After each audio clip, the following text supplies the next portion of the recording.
Voulez-vous faire quelque chose qui, en une minute seulement, combattra votre stress, vous gardera plein d'énergie et aura un impact sur votre système immunitaire? Cela demande du courage, mais si vous êtes déterminé, tenez-vous au bord d'un lac, d'une rivière ou de la mer lorsqu'il fait froid. Si vous n'avez pas la chance d'être à proximité de l'un de ces endroits, une piscine, votre douche ou même un tuyau d'arrosage feront l'affaire. Respirez profondément, faites appel à votre volonté et allez-y. Laissez votre corps sentir, soudainement, l'eau froide. Pourquoi souffrir autant si l'eau chaude est si réconfortante? Eh bien, la natation en eau froide gagne en popularité et on prétend qu'elle peut transformer votre corps et votre esprit. Les scientifiques ont donc étudié la physiologie de l'immersion dans l'eau froide, et il semble qu'elle puisse avoir un éventail surprenant d'avantages. Il s'agit d'un domaine de recherche passionnant, susceptible d'offrir de nouveaux traitements pour toute une série d'affections, de l'hypertension artérielle au diabète de type 2 en passant par la dépression et l'inflammation chronique. Si c'est le cas, foncez. Plongeons dans la science de l'eau froide pour découvrir pourquoi elle est censée améliorer votre humeur et être bénéfique pour votre cerveau, votre système immunitaire et votre cœur.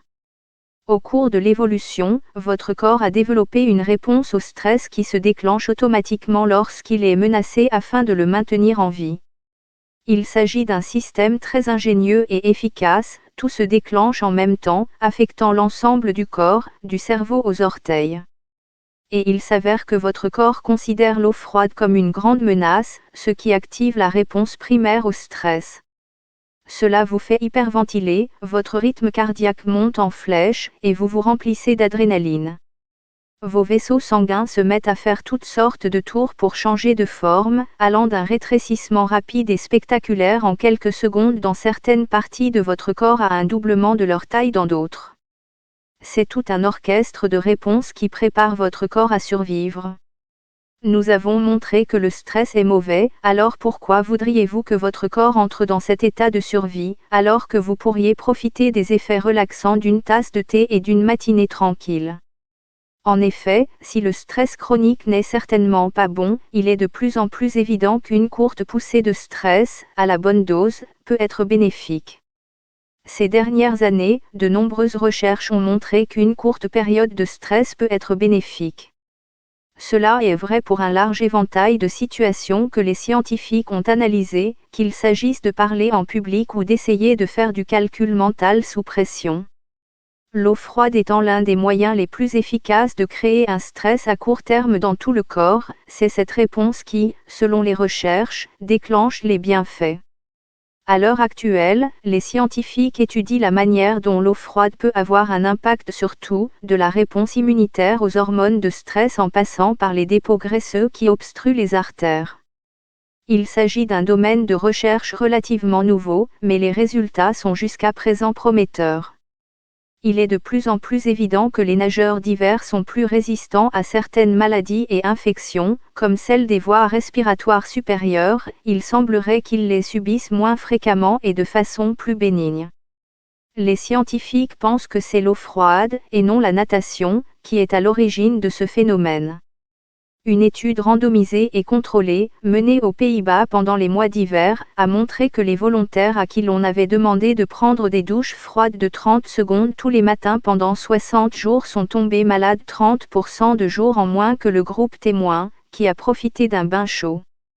À l'université de Portsmouth, en Angleterre, Mike Tipton, professeur de physiologie humaine et appliquée au laboratoire des environnements extrêmes du Collège des sciences du sport, de la santé et de l'exercice, a étudié ce qui se passe exactement dans le corps lorsqu'il est immergé dans l'eau froide et pourquoi cela pourrait avoir un impact positif sur votre corps et votre cerveau, avec des effets durables.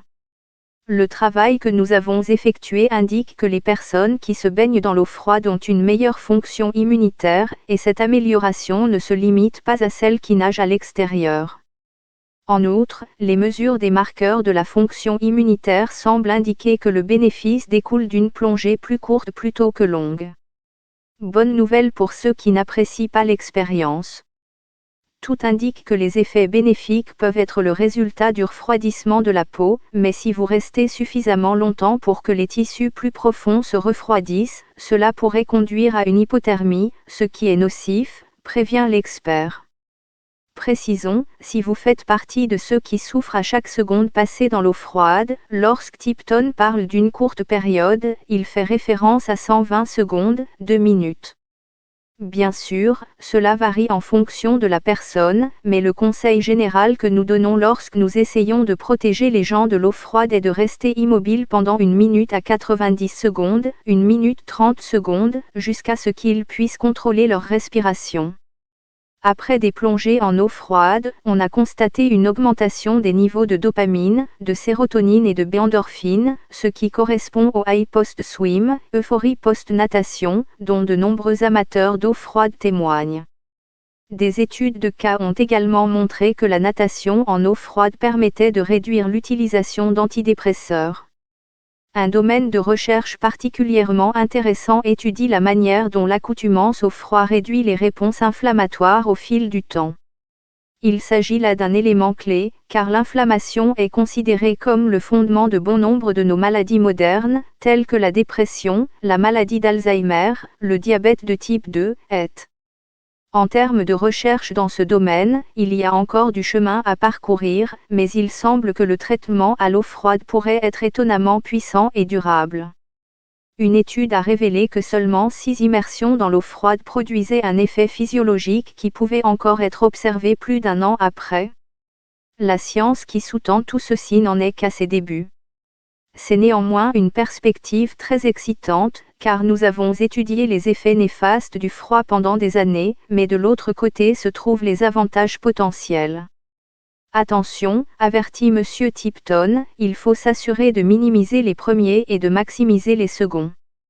Gardez à l'esprit que nous sommes des animaux tropicaux qui veulent vivre à des températures de 28, donc avoir une eau qui atteint à peine 9 ou 10 qui tombe sur vous est particulièrement stressant.